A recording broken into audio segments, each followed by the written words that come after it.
阿弥陀佛。女士们、先生们，欢迎来到李世锋茶谈录。Ladies and gentlemen, welcome to A Tea with Li. Today, with great honor and pleasure, we are having Shi Heng Chou from Los Angeles, United States, to share with us her story and experience on Shaolin Kungfu training and teaching and much more. So please, Heng Chou, how and why did you choose Shaolin Kungfu as the way of life? Or maybe Shaolin Kungfu chose you to express itself? Thank you for having me, Lee. It's a pleasure to be here. It's a great question. I am actually an actor, so ever since I was very young, I want to be in a movie and television, and I want to do action, and I want to do drama. And part of my journey has been learning a martial art so I can do more combat. I can do my stunts in the movies and television in Hollywood. So I moved to Los Angeles from Virginia when I was about 18 years old. And I went to film school, acting school. And then after that, I wanted to learn some martial art. And this was in the middle of COVID, the pandemic. And I wanted to learn Tai Chi, and because I had a good friend who was very into Chinese martial arts. And so I was interested in Chinese martial arts specifically. And one of the only places that was actually open for people to learn in person was the Shaolin Temple. And it just happened to be a Shaolin Temple in Los Angeles with a real Shaolin monk, Master Shi Heng Chou. He's 34th generation Shaolin monk. And I went there to take a class of Qigong, and I really enjoyed it. And so from there, I came back every single day, and I became a disciple, and I was given my Shaolin Dharma name and trained for 3 years straight. And I shaved my head and everything. It was a wonderful experience. Cool. And most of us, we somehow complain that COVID really struck our life. But in another way, from your side, it somehow opened a new window for you to explore something more. So why in the very beginning you would like to choose Tai Chi, and then of course, because there you mentioned as the only school opened is the Shaolin Temple, Los Angeles. But why in the very beginning you would like to practice Tai Chi? Well, that's a good question. So I was scrolling, through social media, and I saw an advertisement for Tai Chi, and it looked very interesting to me. And so it was an online course. And I started to do this online course, but something did not feel right about it to me. Learning online with there was no one correcting my posture, nobody seeing me in real life, and it didn't feel right to me. So I said, I want to keep learning this, but I want to do it in person. And so I searched for a school nearby. And of course, everything was closed because of COVID, but Shaolin Temple in Los Angeles, it was open. So, and then I went to take one class, and I didn't know that Qigong was first, and then later you learn Tai Chi. And so I took one Qigong class. It was Xi Sui Jing and Ba Duan Jing, and I really liked it. I really enjoyed it. So I wanted to learn more. Cool. And actually, I have some friends and students. They are stuntmen, stuntwomen, something like actor and actress. To clearly and completely express themselves in action with sort of impression and emotion, they would like to know more how to get their destination. So, and then they choose the martial arts. No matter Chinese, many of them, of course, because I'm teaching Chinese, wushu. So most of them we are training. Of course, the other they practice maybe Japanese, maybe Western martial arts. Where? Why? The reason I think because martial arts somehow is our instinct for millions of years. Our ancestors, they have to defend themselves with the animal, with maybe some, the other community who like to occupy and make something damage for their own community, something like this. So martial arts sort of is in our gene for millions of years. And also dancing as well, when when you are high, let's say, when you are enjoying life, you dance, maybe at that moment it was not systematic, but people dance in the warrior way. So I think these two parts really give the stunter men and women and actors a great path to totally and completely express themselves. And so I can feel a great resonance with you about you're a stunter woman, and you would like to try martial arts in a sort of way. Okay, back then, so on the way of training, you practiced about 3 or 4 years. So how do you feel it? And is there any zigzag road you use to work on? And how to practice it properly?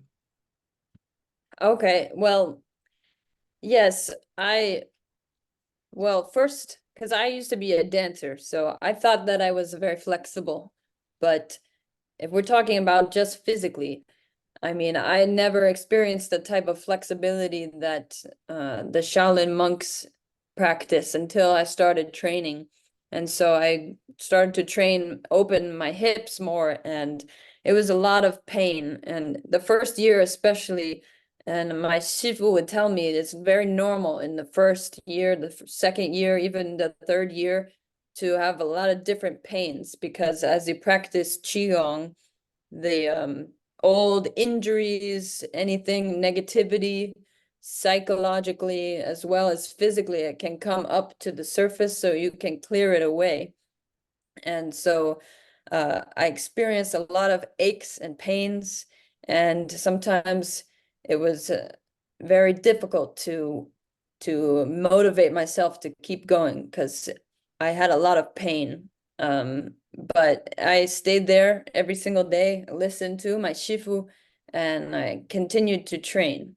But I wanted to also, work and do my jobs in Hollywood, but I listened to my shifu who say you need to stay and focus for 3 years straight. So I did this every single day for 24/7, 3 years straight. And sometimes I wanted to go and meet my friends or, do something else, but it was a lot of discipline. So it was bittersweet. Sure, bittersweet, yeah. So here too, for me, now I'm training a lot. So I used yesterday I shared the TikTok with a friend who is also a Kung Fu master, but now she's mostly doing yoga, Kung Fu yoga. She said, right now, because of the Kung Fu and the yoga, she doesn't really go out with a friend, of course, sometimes, but never ever drink crazily as before anymore. Me has the same story. So I used to, drink stupidly, but now no drink, almost at all.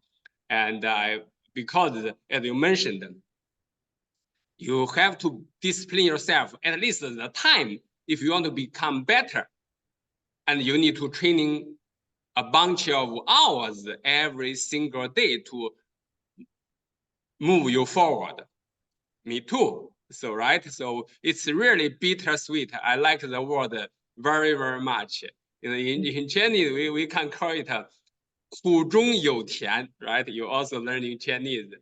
苦中有甜 or 苦中作乐, finding the happiness, the joy in the hard training, right? And the bittersweet. So now you somehow finish this 3 years training. So what is the current project you are working on? You are acting in some movies or documentary? Not yet, Lee. Right now I'm training by myself, and I'm trying to find a good agent. I do have a manager now, but I'm trying to find a good agent. And as you know, the actors in Hollywood were on strike for a long time, for about 118 days. And so that recently ended, during the holidays. And now everything is starting to get back into the regular rhythm that it had before. So everything's starting to pick up. I'm trying to get some jobs right now, and I'm continuing to learn Chinese because I also want to work in China and do some movies in China someday if I get the opportunity. That would be like a dream come true. Sure, definitely. And I watched your training and also your performance. I think you could be the exactly one, the people who are looking for, stunt woman and also the actress in action movie. So you have a great, emotion in motion to express who you are. I think, okay, for here, I just would like to share with all the friends, the film or TV studios or some personal studios. If you are looking for a stunt woman and actress, Heng Chou is indeed and exactly the one you are looking for. So, and okay, so back to our sharing about the Kung Fu. So have you ever, you had the intensive training for 3 years. Did you get any injury? And or if you didn't have it, how you find the proper way of training to avoid injury? Because nowadays, so many people, no matter they training Tai Chi or Shaolin or whatever, the martial arts, or they get injured. And some of them, they started to blame, to complain, oh, it's bad, Tai Chi or Shaolin or whatever, What is your experience? I think it's true, Lee, especially because with all the social media, people see something and they want to try it for themselves, even if maybe they're not ready. And I did have a pretty large injury, and it was only like 8 months into my training. I tried to do some drunken style, zui chen, and I hurt my ankle. And I tried to do some acrobatics, and I hurt my ankle. I actually fractured my ankle, and I partially tore 3 ligaments in my ankle, and it swelled up, and I couldn't really walk on it very well. It was very painful, but I didn't go to the doctor. I just continued my Qigong. I continued training very lightly, and it really took about a year for it to heal all the way. And so it taught me also some patience, because I wanted to train, I wanted to do some intense training, but my body was teaching me to be patient also in this moment. So I guess my advice to other people would be just to really listen to whoever the master is or whoever your teacher is, and just take it slowly, one step at a time, because it's better to be safe than sorry. So yeah, definitely. First, as you mentioned, you must find or get in touch with a proper teacher whom can guide you in the proper way of training. And, because, let's say, to speak a language, for example, now you are learning Chinese and I'm practicing English, even we are in the wrong approach, wrong way of learning language, we will not get any physical injury. Maybe we are emotionally struggling. Okay, why I cannot just get it? Why I cannot writing Chinese characters? Why I cannot just memorize the English words? It happened on me when I practiced my English. I was, oh my gosh, I recite maybe for 10 words. And for many times, and the second day, I forgot almost all. I was struggling, maybe I'm not as good as enough to practice the language, to practice English. Maybe you were struggling in Chinese character, whatever. But we will not get injured from, the academic learning, maybe some emotional struggle. But for martial arts or the other sports, particularly, I think for martial arts, if you don't have a proper teacher, you are very easy to get injured. As you mentioned, some people watching maybe online or watching some on the street, and they try something, and it's quite possible to directly get injured, or with with the time goes by, maybe the little injury, become bigger and very serious. Okay, second is about be patient. And I think this is what your suggestion for the people who are who would like to try and who are practicing already the Chinese Wushu. It's a great idea. First, find a proper teacher. Second, training in a proper way. Second, be patient. Thank you for your story. And now I see that you are also quite into the, let's say, maybe Buddhism. And as you said, you shaved your head. It's not a typical as a girl. And also you are learning Chinese. So, of course, for your profession, and you would like to, dive into the film industry in China, to express in maybe some Chinese corporation movies, to also share, to build a stronger connection with China and the culture you are fond of. But what kind of the philosophy part or the culture part amazed you, or you feel quite impressive? Yes. Well, part of the reason why Shaolin martial arts is interesting to me is because of the internal aspect and the Chan Buddhism, the rich history of Chan Buddhism, I think is very interesting.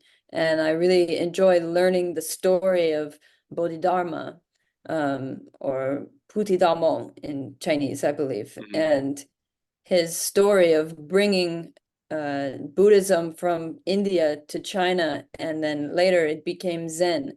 I just think so few people know the real roots of Chan Buddhism and what it is, and I find that the practice is very simple.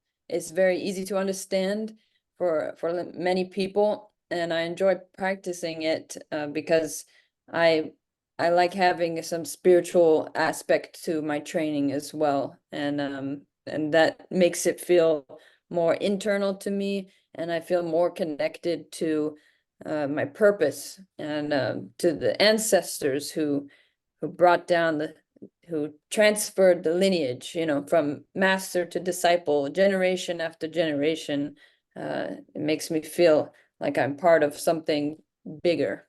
And if I may ask, what exactly, maybe some quote from the Chan Buddhism classics, maybe what the action your master did, to make you feel that you were touched, you were, let's say, you feel something, wow, this is exactly what I'm looking for. What more detail to say, when and how it comes, of what kind of words, or what exactly the part of the philosophy make you so feeling connected? Well, it's the movement especially, but I think the story of Bodhidharma and his first disciple. Like Bodhidharma did not speak to his first disciple for 13 years, but his disciple wanted to learn so badly. His name was Shengguang, and he followed him and sat outside the cave while Bodhidharma meditated for 9 years. And he was that dedicated to his practice, and he was so patient that in the end, he lost his patience, but he was rewarded. And now the reason why we bow with one hand in Shaolin Temple, why the disciples only use one hand, is to pay tribute to that first disciple who cut off his arm in order to show his dedication to his master. And it's a spiritual bond between the master and the disciple. It's almost like a father and a son, or father and a child. And so that was very interesting to me. Cool. Yeah, yeah. So in the Shaolin Temple, there is a building, let's say, express this story, and also there is a Bodhidharma cave on the mountain. So have you traveled to the Shaolin Temple, or not yet? Not yet. I Not yet. very much want to go. Uh-huh. I really want to go. Sure, and you are more than welcome.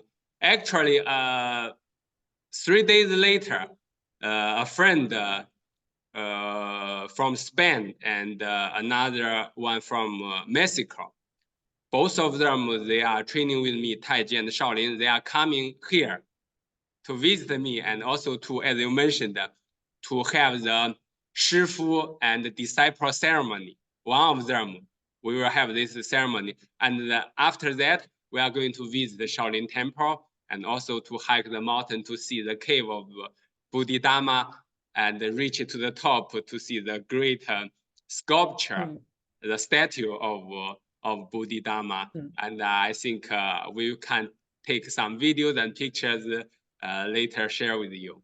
It's indeed 很有意思。 yeah, it's indeed could be a nice journey. And okay, you mentioned the philosophical part to drive you to the spirituality of the Chan Buddhism.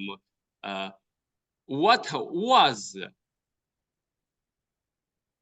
the one you was, and what is the one you are right now? What's the difference between, before you get this experience and spirituality, and after it? What changed, or what remains same? Well, before I felt a lot of conflict inside of me, mentally and emotionally, a lot of conflict, and I felt like I was standing in my own way, like I was my biggest enemy, because I wanted to be more mature, I wanted to be more patient, but I didn't know how to get there. And so throughout the training, sitting in meditation every single day for 25 minutes every day, and having to be patient with my master and with students, because I was also teaching children and adults. It taught me a lot of patience in every aspect of my life, and I feel much more calm in many areas, much more calm and much more mature. And I would say the thing that didn't change is that I'm still I'm still me, I'm still an artist, I'm still a creative person, and I'm still very determined to meet my goals as an actress. Wonderful. So you mentioned that you are being creative. I think that you doing stunt and also you training the martial arts. Now it somehow make you more rich in the creation. So how you define the creation as a human being? So some people maybe they do painting, or some people they do music, and some martial artists maybe they create a new form, or they reinforce the old form in a new way. So what is the creation you remains exactly? Well, I'm still figuring it out, but I am a singer. I sing and I dance, and I am an actor, first and foremost. So I like bringing this experience into my work. So that means more projects where I could showcase my Kung Fu skills or show, some martial arts and stunt work. And I mean, for instance, like now is coming out the show Avatar, the live action Avatar with, I'm sure they had to do some Kung Fu training for that. So it's opportunities like that. I think now Kung Fu is becoming more popular in the Western world. We're seeing more television shows, more movies with Kung Fu, like Everything, Everywhere, All at Once. And now it's a good time for Kung Fu. And so I want to use that in the movie, use this skill that I've trained so hard to obtain. Wonderful. That now, as we said, because the technology developed, even you can just use your smartphone, or to film quite a nice quality. And if you have a great story to tell, even your phone is clear enough for the image, right? I think so. That's why I highlight the creation which you mentioned. If we can be really creative, and we can, use our phone at least to make some short movies, little documentary, to share with the others. And okay. Yeah, just like this, Lee. I make videos all the time. So my TikTok has gotten like 275, 280,000 followers from sharing Shaolin. And I think that's helped teach people and open the minds of a lot of people. So it's a beautiful thing. Definitely. So now, as you mentioned that the social media like TikTok or maybe in China we have like a WeChat channel, Red Book, 小红书, these Douyin, Chinese style TikTok, these stuff help us to reach more and more people, help and to give the more and more guys opportunity to see what we are doing. And so, but maybe there is like just like what you found of Tai Chi, there is yin and yang. So what is the not so good part of the, social media influence, you think? Well, it can definitely be distracting. I think that's the major thing. Of course, there's the comparison, like I can compare myself to other people, but also I see some people, they do a lot of judgment on other people, like, oh, their kung fu is not the real kung fu, or their kung fu is no good, my kung fu is good, or even just distracting, like instead of training, I am scrolling on the phone, looking at many videos when I can be training. So it can be distracting for sure. That is the downside to it. Yeah, sure. And also I believe in China and in the US, as you mentioned, some people, they are what we call they are warrior on the keyboard. Yeah, the keyboard warrior, yes. Keyboard warrior, they are keyboard in China we call it 键盘侠. So they just give the comments which without thinking, So like mostly they give the bad comments. So since you have hundreds of thousands of followers, also I'm building my I didn't really share online quite much, but now I step by step I'm building like the Douyin, TikTok, and the WeChat channel, this and that. So I always I'm always reminding myself of trying to ignoring the noise. Otherwise, because most of you see is particularly in Kung Fu, there is always somebody is better than you, somebody better than me. And there is always, because in Chinese we call it 文无第一，武无第二. For the scholar, there is no number one. For the warrior, there is no number two. So everybody thinks they are number one. Everybody thinks they are down, they are less than them. So be aware of these bad comments and mostly just ignore it. Otherwise, we will feel depressed. Yes. So they say, okay.